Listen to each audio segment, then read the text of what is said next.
샬롬! 제레미 유예림 전도사입니다. 왜 제레미 유가 됐을까요?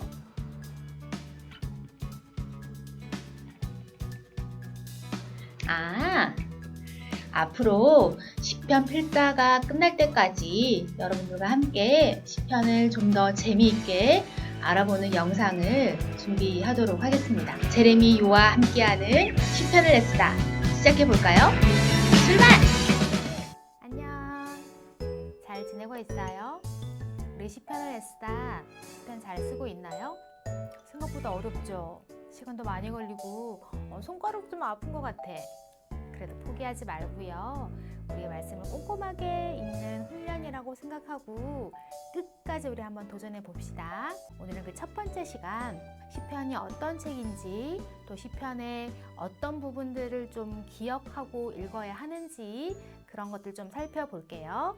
첫 번째, 시편은요, 이스라엘 백성들이 지은 시들을 모아놓은 책이에요. 이 시의 내용들을 보면 어떤 시는 하나님 찬양합니다.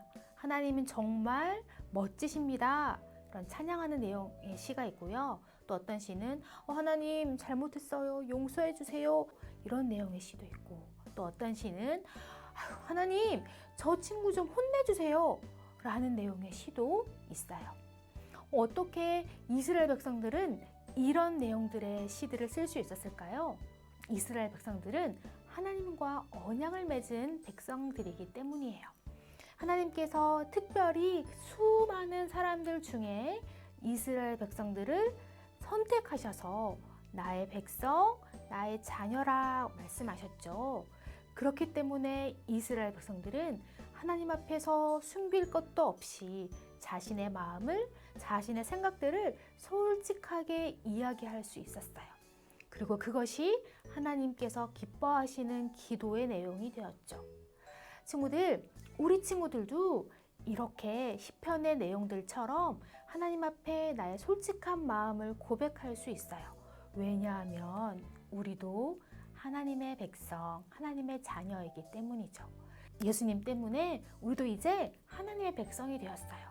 그렇기 때문에 때로는 나의 즐거운 마음, 때로는 나의 속상한 마음, 때로는 화가 나는 나의 마음을 다 하나님께 고백할 수 있는 거예요. 이제 시편을 하나하나 보면서 시인이 어떤 마음으로 어떻게 이야기했는지를 잘 살펴보면서 나도 이렇게 하나님께 이야기할 수 있겠구나, 나도 이렇게 하나님께 기도할 수 있겠구나, 이런 것들을 하나씩 배워가면 좋겠습니다. 그런데 친구들, 가끔씩 시편을 읽다 보면 정말 이렇게 기도해도 되는 건가 싶을 만큼 아주 무서운 내용들이 적혀 있는 시가 있어요. 예를 들면 이런 것. 이제 이번 주에 우리 친구들이 쓰게 될 내용인데요. 시편 6편 10절을 보면 내 모든 원수들이 두려워하기를 바라고 창피를 당한 후 물러가기를 바랍니다. 또는 주께서 민족들을 심판해 주소서 라고 말하는 시가 있어요. 어떻게 하나님의 백성들이 이렇게 누군가를 혼내주기를 바라는 기도를 할 수 있을까요? 좀 너무하다 싶지 않아요? 하나님, 저 사람들이 나를 괴롭혀요. 저 친구가 나를 너무 힘들게 해요. 하나님, 저를 도와주세요. 하나님, 하나님의 정의가 바로 세워져서 저렇게 악한 일을 하는 사람들을 혼내주세요. 저를 구원해주세요. 라는 기도인 것이죠. 그래서 단순히 누군가를 혼내주세요, 누군가를 미워하는 기도가 아니라 사실은 그만큼 나의 힘듦을 이야기하면서 하나님의 정의를 세워주세요. 하나님, 저를 도와주세요. 라고 기도하는 내용인 거예요. 혹시나 우리 친구들이 시편을 또 읽으면서 이런 내용이 나오더라도 놀라지 마세요. 이 내용은 하나님 앞에 나를 도와주세요 라는 그 간절한 마음을 담은 시라는 것 꼭 기억하면 좋겠습니다. 다음 우리 친구들이 시편을 읽을 때 보면요, 1절부터 이렇게 시편이 시작된다고 생각하는데 사실은 1절이 시작되기 전에 윗부분에 짤막한 설명이 있다는 걸 발견할 수 있어요. 그것을 표제라고 하는데요. 우리 시편 3편을 한번 예로 볼까요? 1절이 시작되기 전에 그 앞부분에 다윗이 아들 압살롬을 피해 도망갈 때 부른 노래라고 짤막하게 적혀져 있는 글이 있어요. 이것을 바로 표제라고 부르는데요. 이 표제는요, 이 시를 누가 지었는지, 또 이 시를 지을 때 어떤 상황에서 지었는지, 그리고 이 시를 만약 노래로 부른다면 어떤 악기를 어떻게 연주했는지 등등 내용들을 적어 놓은 글을 표제라고 불러요. 그래서 우리가 시편이 시작되는 것은 1절부터 시작되는 것이 아니라 사실은 이 표제부터 시작하는 거예요. 이 표제를 읽으면 이 시가 조금 더 잘 이해될 수 있기 때문이에요. 시편 3편은 다윗이 어려움에 처했을 때 쓴 시였어요. 그래서 1절에 이렇게 이야기하죠. 하나님, 나의 원수들이 얼마나 많은지, 하나님, 너무 많은 사람들이 나를 힘들게 합니다. 라고 이야기하고 있는 거죠. 이제 친구들 시편을 읽을 때 표제도 꼼꼼하게 살펴보는 것 잊지 마세요. 이제 마지막으로요, 이 시편 1편에 대해서 좀 살펴보려고 하는데요. 시편 1편은 너무너무 중요한 시예요. 시편 1편을 보면요, 두 부류의 사람이 나오고 있어요. 첫 번째는 행복한 사람 또는 복 있는 사람이라고 부르는 사람들이 나오고요. 또 한편은 나쁜 사람, 악인이라는 사람이 등장해요. 행복한 사람과 악인을 비교하여서 설명해 주고 있는데요.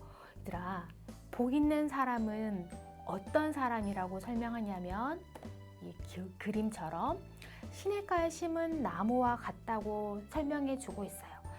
나무가 물가에 심겨져 있으면 가뭄을 걱정하지 않아도 되죠. 그래서 때마다 탐스러운 열매를 맺을 거예요. 잎사귀가 마르지 않을 거예요.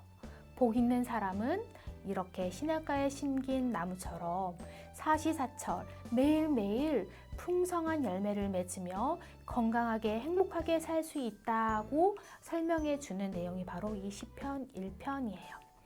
그런데 얘들아, 어떤 사람이 복 있는 사람일까요? 똑똑한 사람? 힘이 센 사람? 부자인 사람? 아니요. 복 있는 사람은 바로 이렇게 하나님의 말씀을 밤낮으로 묵상하고 하나님의 말씀을 귀담아 듣고 말씀에 순종하는 사람이 바로 복 있는 사람이라고 말씀하고 있어요. 시편 1편이 왜 중요하냐면 시편의 총 150편의 모든 내용들을 포함하고 있는 대표적인 말씀이에요. 하나님의 말씀대로 살아가는 사람, 그렇지 않은 사람. 하나님의 말씀대로 살아가는 사람은 하나님이 보호하시고 복 주실 거예요. 그러나 그렇지 않은 사람은 악인으로 하나님 앞에 벌을 받게 된다는 거죠. 근데 이거는요, 꼭 시편에서의 내용만이 아니라 우리가 살아가는 모든 사람들에게 동일하게 이루어지는 말씀이에요. 친구들은 복 있는 사람으로 살고 싶나요? 나쁜 사람으로 살고 싶나요? 당연히 행복한 사람으로 살고 싶죠. 그러려면 어떻게 해야 된다고요? 하나님의 말씀을 늘 가까이 하는 거예요. 하나님의 말씀에 귀담아 듣고 순종하는 거죠. 그렇게 할 때 시냇가에 심은 나무처럼 하나님이 늘 축복하시고 보호해 주실 거예요. 자, 오늘은 여기까지고요. 이번 한 주 시편 쓰는 거 잊지 말고요. 말씀을 잘 묵상하는 그런 복 있는 사람, 행복한 사람으로 살아가는 우리 초등일부 친구들 되기를 축복합니다. 그럼 우리 다음에 또 만나요. 안녕.